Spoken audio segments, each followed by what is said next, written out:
नमस्कार बच्चों।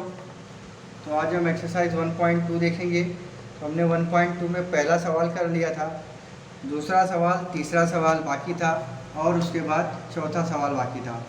तो अब दूसरा सवाल देखेंगे हम। यहाँ पे क्या दिया है, देखिए ए और बी समान है ऐसा बताना है अपने को। तो जैसे हमने पहला किया था वैसे हमको ये भी करना है। समझ में आया? तो देखिए उसको क्या करेंगे। दूसरा सवाल मैं पढ़ता हूँ क्या है वो। अब उसमें ए यह क्या है, सम संख्या जो अभाज्य संख्या भी है, मतलब सम संख्या जो अभाज्य संख्या है उसको लिखना है। तो ऐसी कौन सी संख्या होगी? 2, जो अभाज्य संख्या है, अभाज्य संख्या है। तो क्या आ जाएगा? 2 आ जाएगा। ओके। अब इसके बाद बी का लिखेंगे। बी क्या आएगा, उसने क्या दिया है, x ऐसा कि 7x ऋण 1 बराबर 13। तो इसमें पहले में हम लोग हल करेंगे रफ में। मैंने आपको बताया था जो भी समीकरण दिया गया होगा उसको हल करना है। सो 7x बराबर 13 धन 1, तो 7x बराबर क्या आ जाएगा, 14। तो x बराबर 14/7, तो x बराबर 2। इस तरीके से। तो यहाँ पर भी अपने को बी में कौन सा एलिमेंट मिल रहा है, कौन सा घटक मिल रहा है, 2 है कि नहीं। तो इसको हम लोग बोल देंगे समीकरण 1, इसको बोल देंगे समीकरण 2। तो समीकरण 1 तथा 2 से क्या बोलेंगे, इसलिए ए और बी क्या है, समान है। क्यों? क्योंकि उसके घटकों की संख्या समान है और घटक वही है जो दूसरे में है। समझ में आया? तो इस तरीके से आपको ये करना है। ओके। अब आगे देखते हैं तीसरा सवाल। देखिए यहाँ पर मैं आपको दिखा रहा हूँ तीसरा सवाल क्या है। निम्नलिखित समुच्चयों में से कौन से समुच्चय रिक्त समुच्चय हैं, यह कारण से एक्सप्रेस करो। तो रिक्त समुच्चय किसे कहते हैं? ऐसा समुच्चय जिसमें एक भी घटक ना हो, उससे हम लोग क्या कहते हैं, रिक्त समुच्चय कहते हैं। तो वो रिक्त समुच्चय होता क्या है उसको हम लोग देखेंगे पहले। ओके। जिसमें कोई भी घटक ना आए ऐसे समुच्चय को हम लोग क्या कहते हैं, रिक्त समुच्चय कहते हैं। तो देखिए फिर क्या होगा। पहला, इसमें तीसरे का पहला देखते हैं क्या दिया है, लिखते हैं पहले।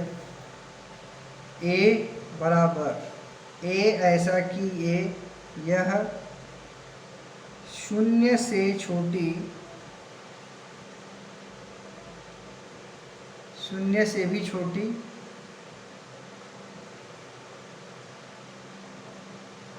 प्राकृतिक संख्या है।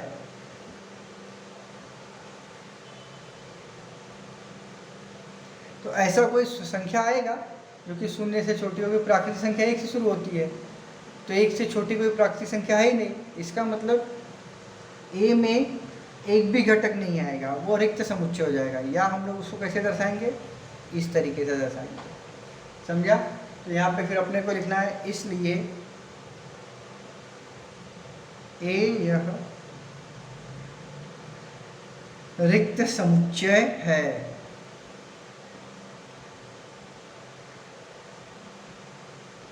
हो गया। फिर दूसरा देखो क्या दिया है,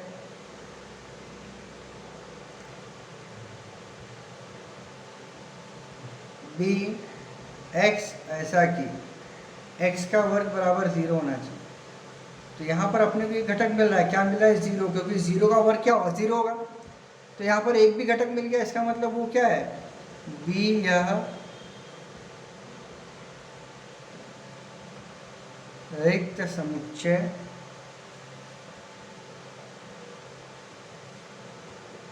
नहीं है। क्लियर? तीसरा देखेंगे क्या दिया गया है।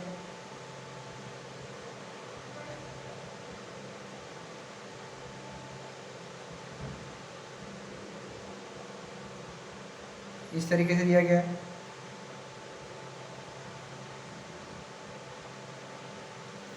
देखिए यहाँ पर एक समीकरण दिया गया है, तो उस समीकरण को पहले हल करेंगे। 3x ऋण 2 बराबर 0, तो 3x बराबर 2, तो x बराबर 2/3। अब 2/3 को अगर निकालेंगे तो दशमलव में आएगा, और दशमलव की संख्या कभी प्राकृतिक संख्या नहीं हो सकती, इसलिए सी क्या आ जाएगा,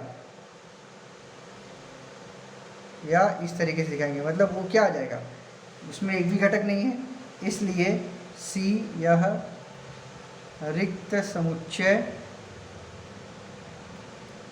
है। क्लियर?